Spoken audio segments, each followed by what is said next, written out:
बुलढाणा जिल्ह्यातील दुर्गम भाग म्हणून ओळख असलेल्या संग्रामपूर तालुक्यातील सातपुड्याच्या पायथ्याशी वसलेल्या आदिवासी ग्राम वसाड येथे स्थानिक आदिवासी बांधवांच्या वतीने होलिका दहन व रंगपंचमी उत्सव पारंपरिक पद्धतीने साजरा करण्यात आलाय। या उत्सवाच्या पर्वावर आदिवासी बांधवांच्या वतीने अनोख्या पद्धतीने होळी दहनाचे आयोजन करण्यात आले होते। सर्व आदिवासी बांधवांनी एकत्रित येत विविध प्रकारच्या आदिवासी गीतांचे गायन करून होळी पौर्णिमेचा उत्सव साजरा केलाय।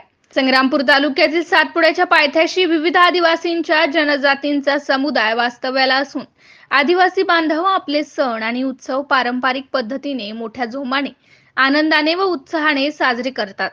होळी पौर्णिमा नंतर लवकरच ग्राम वसाड येथे स्थानिक आदिवासी बांधव व सार्वजनिक समितीच्या वतीने फगवा उत्सवाचे आयोजन करण्यात येणार असल्याचे स्थानिक ग्रामस्थांच्या वतीने सांगण्यात आले आहे। MGN न्यूज मराठी करिता श्याम खंडागळे।